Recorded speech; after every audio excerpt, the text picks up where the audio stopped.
Okay जी, तो हमारा lecture चल रहा था फैचिंग डेटा फ्रॉम इंटरनेट। थोड़ा सा मैं इसका रिवाइज करवा दूं, थोड़ा हम पहले पढ़ चुके हैं। फैचिंग डेटा फ्रॉम इंटरनेट से मतलब ये है कि हम अपनी ऐप में कुछ डेटा इंटरनेट से फैच करके उसे अपनी ऐप के अंदर शो करवाएंगे। और इंटरनेट से हम कहाँ से फैच करेंगे, उसके लिए आम तौर पर ये होता है कि आ, एक कंपनी के अंदर अगर आप काम कर रहे हो तो उसी कंपनी का अपना एक डेटा सर्वर होता है जहां से डेटा फैच करके एप्स में दिखाया जाता है। ठीक है।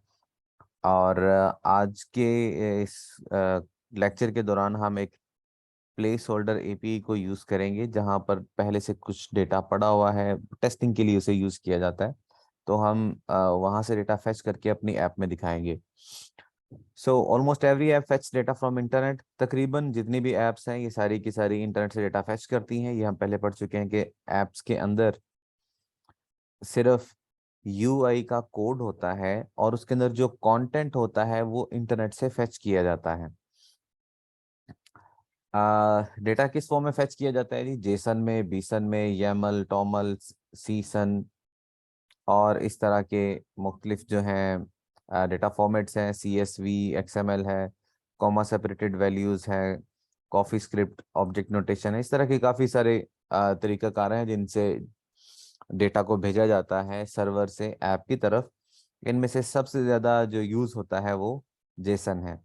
तो आज हम जेसन को ही देखेंगे कि हम जेसन का डेटा किस तरह फैच करेंगे और उसे फिर हम आ, अपनी ऐप के अंदर यूज कैसे कर सकते हैं। नेक्स्ट है जी कि डेटा फैच करने के लिए हमें क्या क्या चाहिए। सबसे पहले डेफिनेटली हमें इंटरनेट चाहिए। हम आपकी जो डिवाइस है वो इंटरनेट से कनेक्टेड होनी चाहिए। एक यूआरएल चाहिए जहां से हमने डेटा फैच करना है। एक पोजो क्लास चाहिए। एक ऐसी क्लास चाहिए जो जेसन से आया डेटा जिसके ऊपर आप सेट कर सकें और फिर उस क्लास को अपने किसी भी काम के लिए आप इस्तेमाल कर सकें।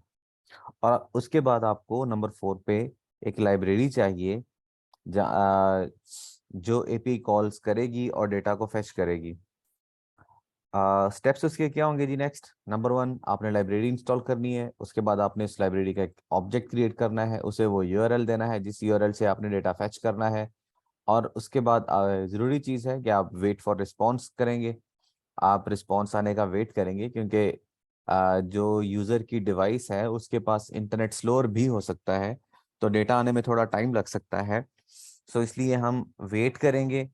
और उसके बाद जब रिस्पॉन्स आएगा तो रिस्पॉन्स हमारे पास दो सूरतों में आएगा, या तो एरर होगा या प्रॉपर रिस्पॉन्स होगा।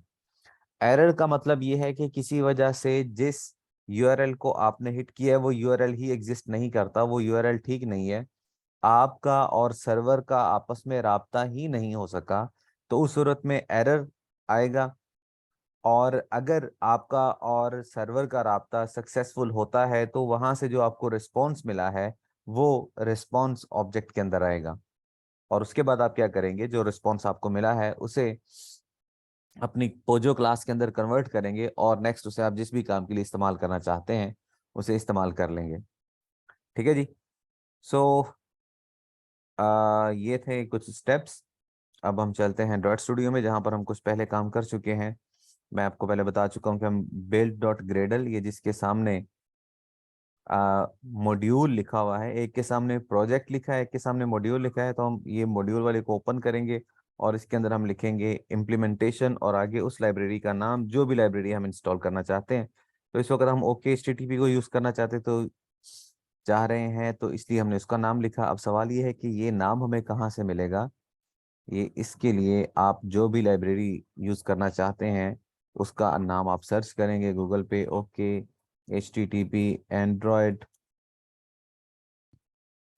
तो ये उसकी वेब साइट आपको मिलेगी square.github.io। इस पे आप जाएंगे तो इसके अंदर आपको ये लिंक मिल जाएगा। थोड़ा आप इसे नीचे आएंगे तो यहाँ पर ये लिखा हुआ है इम्प्लीमेंटेशन, और आपने इसे कॉपी करके इधर लाके पेस्ट करना है। और वो जो ब्रैकेट्स हैं उन्हें रिमूव करके, ब्रैकेट्स को आपने रिमूव करने के बाद यहाँ पर सिंक नाउ पे क्लिक करना है। अब की बार मैंने सिंक किया हुआ है, तो सिंक नाउ पे जब आप क्लिक करेंगे तो होगा ये कि जब आप यहाँ पर किसी लाइब्रेरी का नाम लिखते हैं तो फिर आप ये भी चाहते हैं कि सिर्फ उसका नाम ही नहीं लिखा बल्कि वो लाइब्रेरी प्रॉपरली आपके प्रोजेक्ट का हिस्सा भी बने।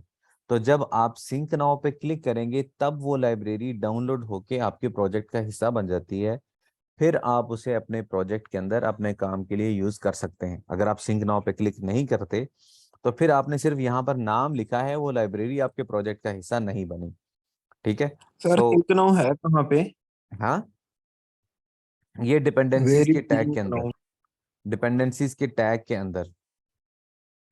ठीक है, कहाँ पे लिखना है ये मैंने अभी बताया कि ये आपने नंबर वन यहाँ पर देखिए काफी सारे व्यूज हैं इस जगह पर, ये प्रोजेक्ट है, पैकेज है और काफी चीजें हैं। आपने इनमें से एंड्रॉयड इस व्यू पे क्लिक करना है। उसके बाद आप ग्रेडल स्क्रिप्ट के अंदर, आमतौर पर ये इस तरह हिडन होता है, तो आप इस एरो पे क्लिक करेंगे तो ये ओपन होगा, एक्सपैंड होगा। और आपने क्या करना है, यहाँ पर आपको दो फाइल्स मिलेंगी, एक है build डॉट ग्रेडल प्रोजेक्ट और एक है build डॉट ग्रेडल मॉड्यूल। तो आपने ये मॉड्यूल वाला ओपन करना है और इसके अंदर आके आपने यहाँ पर सबसे लास्ट में या पहले कहीं पर भी आप चाहें इस डिपेंडेंसीज टैग के अंदर आप यहाँ पर वो वाला नाम लिखेंगे जो भी लाइब्रेरी आप इस्तेमाल करना चाहते हैं। मिसाल के तौर पे एक और लाइब्रेरी है फायरबेस, बहुत ज़्यादा इस्तेमाल होती है, उसे भी हम देखेंगे। तो फायरबेस कोर एंड्रॉयड अगर आप यूं इसका नाम लिखेंगे तो हम इस पहली वेबसाइट को ओपन करते हैं। तो यहाँ पर आप देखेंगे कि आपको सारे उसके स्टेप्स मिल जाएंगे कि आपने इस तरह करके, जिस तरह ये है इम्प्लीमेंटेशन, आपने ये डिपेंडेंसीज के अंदर इम्प्लीमेंटेशन और इस चीज़ को करना है यहाँ से कॉपी और यहाँ पे लाके पेस्ट करना है और इस ब्रैकेट्स को आपने रिमूव कर देना है। ठीक है जी। और अब आप इस सिंक नाउ पे क्लिक करेंगे तो ये लाइब्रेरी आपके प्रोजेक्ट का हिस्सा बन जाएगी। अब फायरबेस क्या करती है, ये बहुत से काम करती है, इसके बारे में भी हम आने वाले लेक्चर्स के अंदर देखेंगे। और खैर, जब आप सिंक नाउ पे क्लिक करेंगे तो ये लाइब्रेरी आपके प्रोजेक्ट का हिस्सा बन जाएगी, फिर आप उसे यूज कर सकते हैं। सो अब हम गए जनाब मेन एक्टिविटी के अंदर। पहले हमने एक पोस्ट नाम की एक पोजो क्लास बनाई हुई है, ये हमने लास्ट लेक्चर में बनाई थी। और मेन एक्टिविटी के अंदर जाके पहला स्टेप हमने एक उस लाइब्रेरी का एक ऑब्जेक्ट बनाया और एक अलग फंक्शन के अंदर हम लिख रहे हैं रिक्वेस्ट। हमने रिक्वेस्ट बिल्ड की कि इस यूआरएल से डेटा को फेच करना है। सो ये रिक्वेस्ट बिल्डर क्या करता है, बेसिकली इस यूआरएल के साथ कुछ हेडर्स भी चाहिए होते हैं। तो रिक्वेस्ट बिल्डर जो जरूरी हेडर्स होते हैं वो भी साथ में सेट करता है कि ये डिवाइस डेटा फेच कर रही है। और उसके बाद आप क्या करते हैं, उस ऑब्जेक्ट को कॉल करते हैं और उस वो जो भी आपने ऑब्जेक्ट का नाम लिखा है इस वक्त है क्लाइंट, तो हमने यहाँ पर लिखा क्लाइंट न्यू कॉल। उसके अंदर हमने रिक्वेस्ट पास की और उसे इन क्यू किया और वहाँ और उसके रिस्पॉन्स में हमें मिलेंगे कॉल बैक, और कॉल बैक के अंदर हमें ये दो कॉल बैक फंक्शंस मिलते हैं। एक है ऑन फेलियर और एक है ऑन रिस्पॉन्स। ऑन फेलियर उस सूरत में चलेगा जब हमारा और सर्वर का आपस में राब्ता नहीं हो सका, और ऑन रिस्पॉन्स उस सूरत में चलेगा जब हमारा सर्वर के साथ प्रॉपर राब्ता हुआ। ठीक है जी। सो इतनी सी बात हम पिछले लेक्चर में पढ़ चुके हैं। आज हम जरा इसे मजीद आगे करेंगे और मैं इसे बाकी जो बातें हैं जरा थोड़ी मजीद डिटेल के अंदर एक्सप्लेन करने की कोशिश करता हूँ। देखिए, सबसे पहली बात तो ये है कि हमने यहाँ से क्या किया कि एक स्ट्रिंग डेटा टाइप के वेरिएबल बॉडी के अंदर लिखा हमने रिस्पॉन्स बॉडी और फिर आगे लिखा स्ट्रिंग। सो ये रिस्पॉन्स बॉडी स्ट्रिंग ये सब चीज़ें क्या हैं? देखिए, जब आप किसी सर्वर के साथ राब्ता करते हैं तो वहां से आपको सिर्फ वो एक रिस्पॉन्स ही नहीं मिलता, उसके अलावा कुछ और चीज़ें भी मिलती हैं। ठीक है, वो और चीज़ें क्या हैं, ज़रा ये पोस्टमैन रन हो ले। हाँ, ये देखिए, ये एक मैंने एक टेम्परेरी एपीआई है, बल्कि उसी यूआरएल को हिट करते हैं जो हमने ऐप के अंदर लिखा हुआ है। इसे मैंने किया कॉपी और पोस्टमैन में यहाँ पे लाके किया पेस्ट और इसे किया सेंड। ठीक है, तो अब ये देखिए नंबर वन, यहाँ पर आप देखिए कि ये हमें रिस्पॉन्स मिला है इस यूआरएल से। सो ये रिस्पॉन्स है। इसके अलावा भी अगर आप देखें तो यहाँ पर हमें स्टेटस कोड भी मिल रहा है, यहाँ पर टाइम भी है और इसका साइज भी है। ठीक है। सो अगर आप किसी वजह से आप इसका स्टेटस कोड चेक करना चाहते हैं तो उसके लिए आप क्या करेंगे, आप यहाँ पर लिखेंगे response dot body dot status code.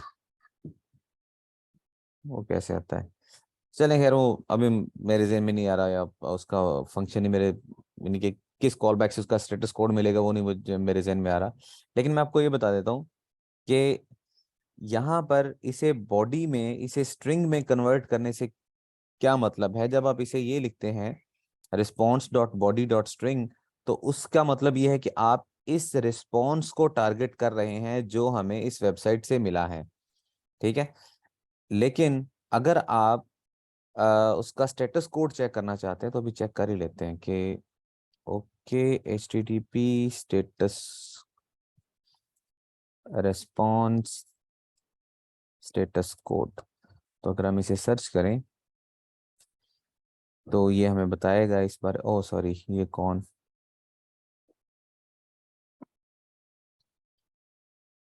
ये किसी को मैंने गलती से एडमिट नहीं किया, चलो खैर दोबारा रिक्वेस्ट कर लेगा। अच्छा जी, सो स्टेटस कोड कैसे गेट करते हैं, कैसे गेट करते हैं।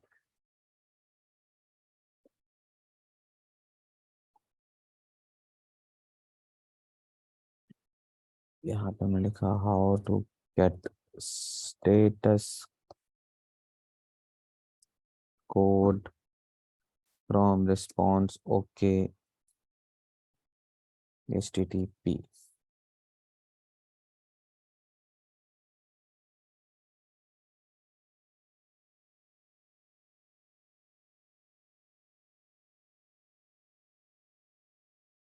response dot get status line, response dot get status line भी नहीं है।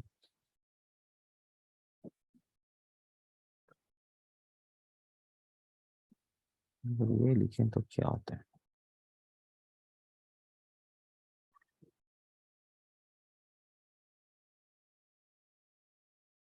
खैर ये शायद इन्होंने मेथड चेंज कर दिया है, लेकिन खैर स्टेटस कोड चेक करना जरूरी होता है। क्यों जरूरी होता है वो, इसलिए कि हो सकता है कि जब फर्ज कीजिए मैं यहाँ पर लिखता हूँ 123 URL, मैंने कुछ गलत लिखा, तो आप देखिए स्टेटस कोड जो है वो 404 है।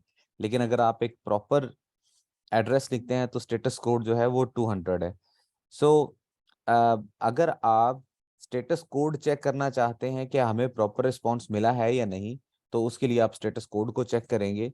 लेकिन जब आप ये चीज लिखते हैं string body response body dot string, तो उसकी सूरत में आप किस चीज को टारगेट कर रहे हो, इस चीज को। ठीक है।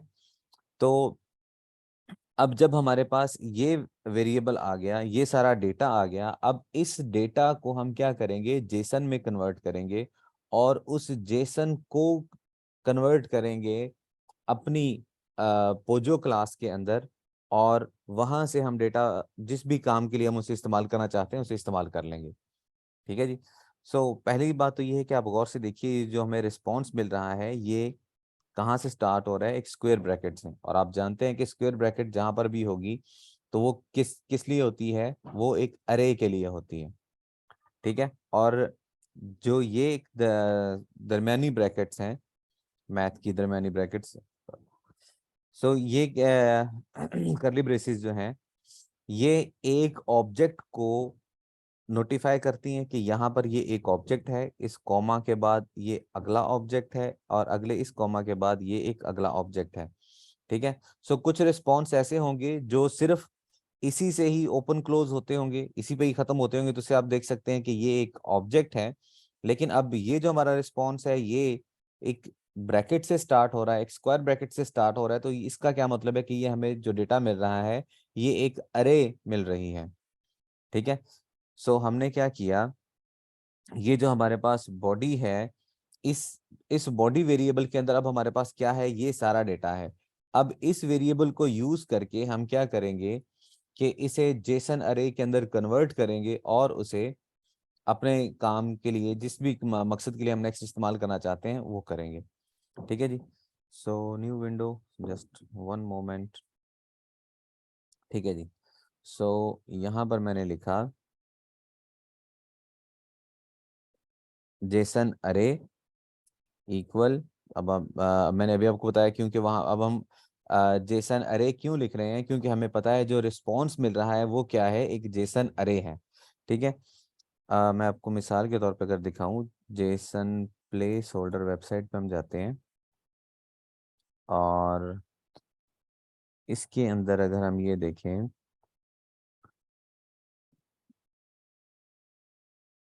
ये है जी पोस्ट 1। तो अगर हम इसे गेट करते हैं तो इसमें अब देखिए यहाँ पर हमें क्या मिल रहा है, अब इसके शुरू में स्क्वायर ब्रैकेट नहीं है बल्कि करली ब्रेस है। तो ये क्या है, ये हमें एक सिंगल ऑब्जेक्ट मिल रहा है। ठीक है। लेकिन अगर हम ये पोस्ट्स को फेच करते हैं तो इसके रिस्पॉन्स में हमें काफी ज्यादा ऑब्जेक्ट्स मिल रहे हैं, और काफी ज्यादा ऑब्जेक्ट्स किसके अंदर होते हैं, एक अरे के अंदर होते हैं। ऐसा भी हो सकता है कि एक अरे के अंदर एक ही ऑब्जेक्ट हो, ऐसा भी पॉसिबल है।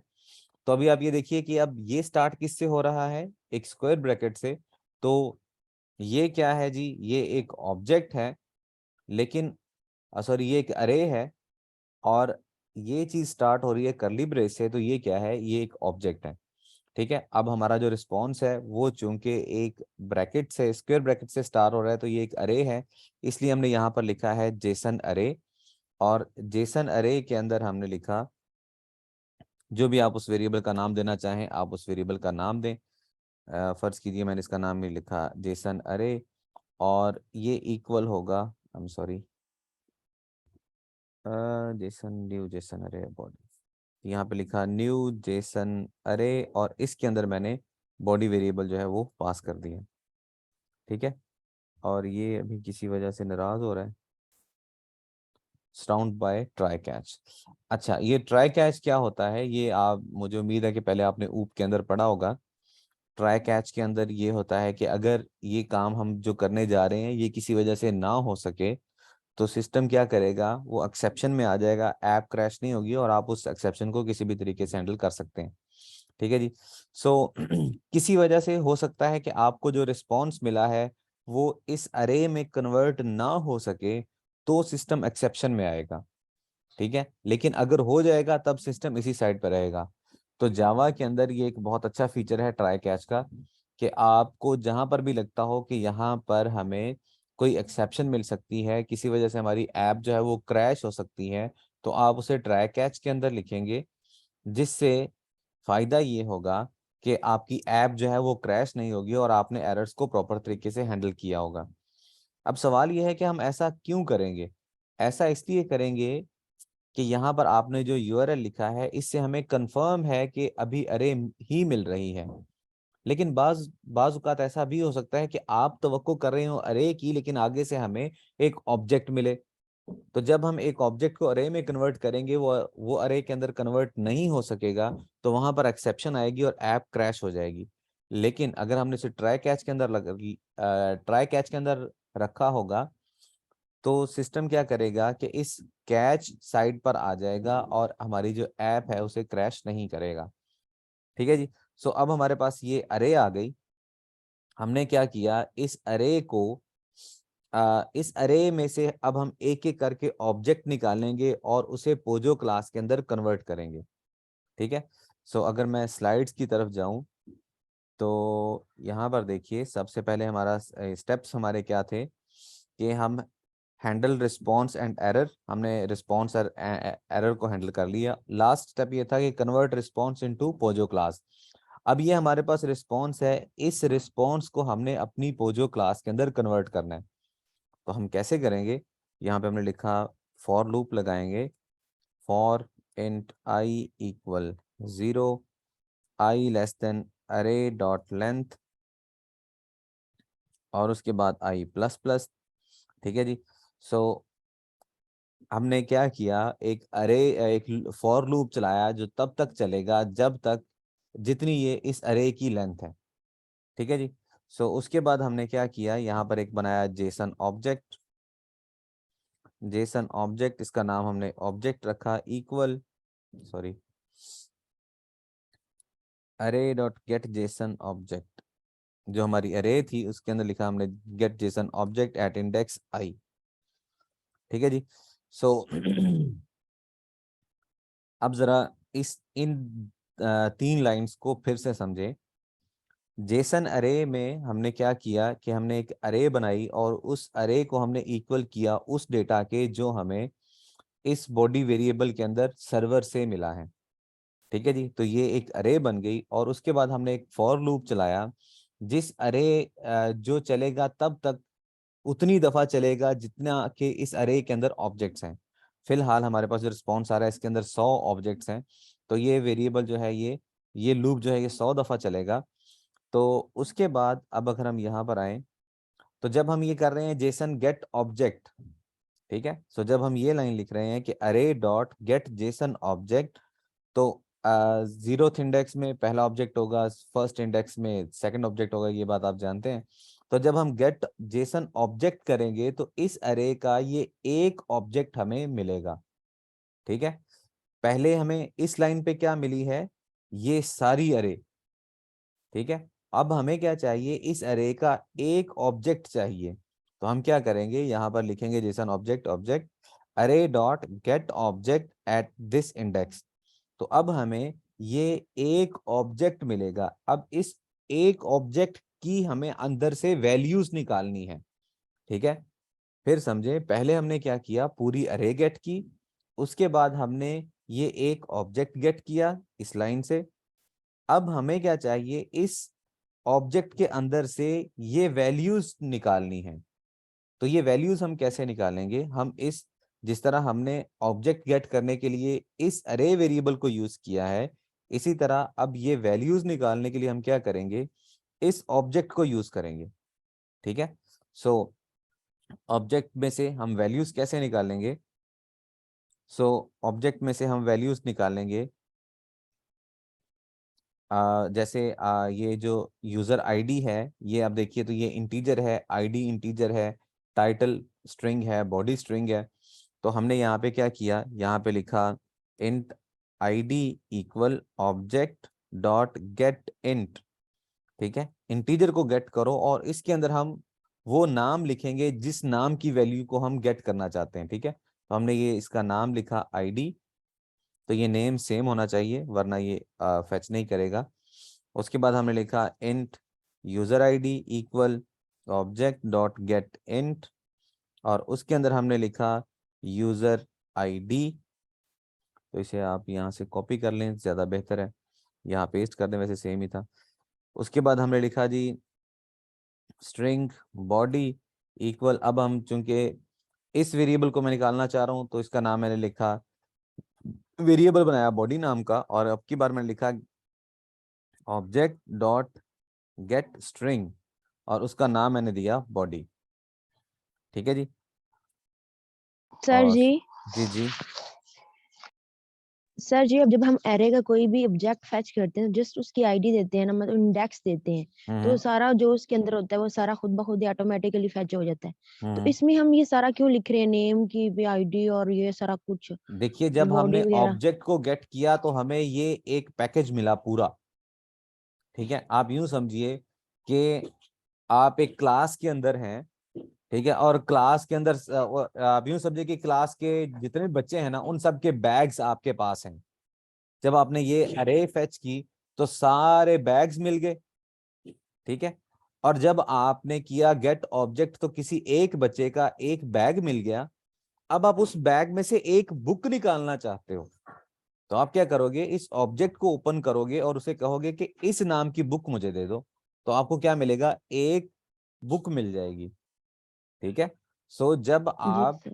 करते हो गेट ऑब्जेक्ट तो आपको क्या मिला, एक पूरा ऑब्जेक्ट, एक पैक ऑफ बुक्स मिला, एक पैक ऑफ ऑब्जेक्ट मिला। ठीक है, अब इस ऑब्जेक्ट में से जिसके अंदर 4 चीजें हैं, अब इस ऑब्जेक्ट के अंदर हमने एक चीज को निकालना है। ठीक है, तो फर्ज कीजिए अगर आपके हाथ में 4 बुक्स हैं, मैं आपको कहता हूं मुझे बुक दो, तो यकीनन आप मुझसे पूछोगे ना कि सर आप कौन सी बुक लेना चाहते हैं। ठीक है, तो मैंने क्या किया, आपको बुक का नाम बताया कि मुझे बॉडी नाम की बुक दें, तो आप क्या करेंगे, मुझे उन सारी 4 बुक्स में से एक बुक वो वाली दे देंगे।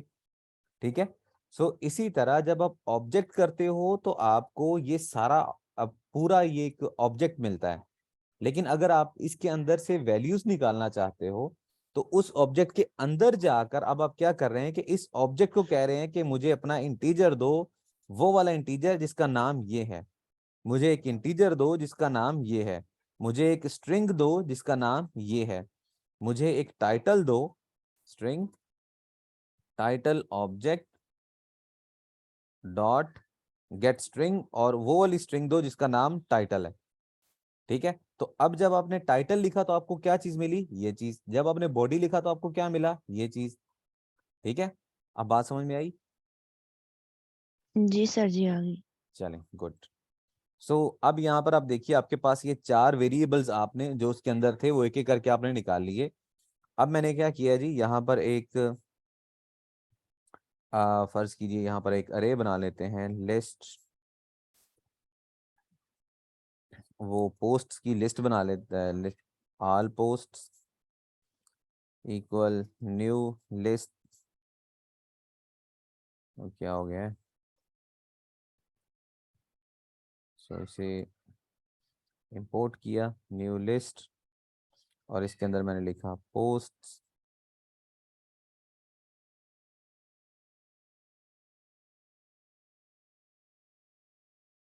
ये क्या आ रहा है, int size ID index replace.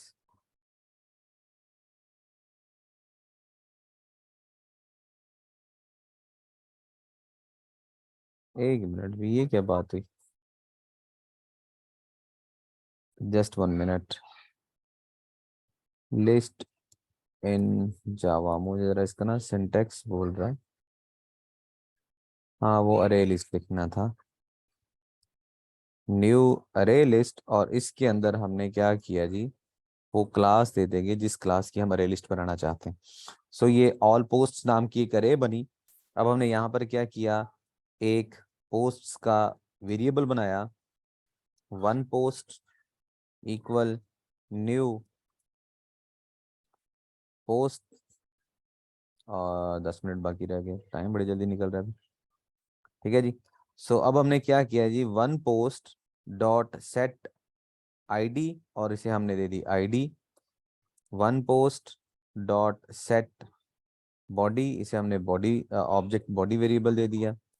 और one post dot title set title, तो हमने इसे टाइटल दे दिया।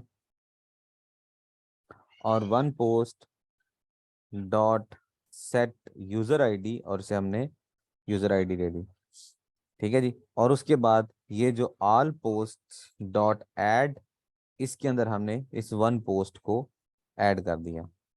ठीक है जी, सो अब इससे क्या होगा कि यहाँ पर आके हमने क्या किया कि ऑब्जेक्ट में से हमने वैल्यूज निकाल के इन वेरिएबल्स में सेव की, और फिर हमने एक वेरिएबल बनाया, और उस वेरिएबल के अंदर हमने सेट फंक्शन को यूज करते हुए, सेटर फंक्शंस को यूज करते हुए ये वैल्यूज देके वेरिएबल बनाया। यार दरवाजा बंद करें, जस्ट 1 मोमेंट। ठीक है जी, सो ये ऑल पोस्ट नाम की जो अरे है, इसके अंदर हमने ये सारा जो डेटा है वो सारा सेव कर लिया। अब आप ये देखिए, जो हमारी इस ये जो अरे है, इस ये सारा लूप चला। अब हमारे पास जो ऑल पोस्ट की अरे है, ये एक पोस्ट क्लास की, एक पोजो क्लास की ऑब्जेक्ट टाइप है। ठीक है, और अब इस अरे को हम जहां पर भी यूज करना चाहें कर सकते हैं। मैं इसे जरा क्लास लेवल पे रख देता हूँ। ठीक है, क्लास लेवल का मतलब ये है कि अब हम इसे किसी भी फंक्शन के अंदर इस्तेमाल कर सकेंगे। ठीक है जी, सो अब फर्ज कीजिए जी, इसके बाद मैं ये चाहता हूँ कि ये जो डेटा है, ये हमारा डेटा रिसाइकलर व्यू के अंदर आए। तो मैं जरा जल्दी जल्दी कोशिश करता हूँ कि रिसाइकलर व्यू यहाँ पर एक बना लूँ, क्योंकि टाइम थोड़ा रह गया। सो यहाँ पे लीनियर लेआउट, और उसके बाद अच्छा एक काम करता हूँ मैं कि अभी टाइम थोड़ा है, तो सिर्फ 5 मिनट बाद मैं आप लोगों से दोबारा लिंक शेयर करता हूँ जूम का, और उस लिंक वो हमें ज़्यादा टाइम मिल जाएगा। तो उस क्लास के अंदर मैं ये जो है ना रिसाइकलर भी बनाता हूँ, फिर इसे हम इस्तेमाल भी कर सकेंगे, ठीक है। तो सिर्फ 5 मिनट वेट कीजिए, मैं आप लोगों से दोबारा लिंक शेयर कर रहा हूँ। तो वेट करेंगे कि नहीं? जी सर कर लेंगे। Sure sir. हाँ, ओके ओके, सिर्फ 2 मिनट वेट।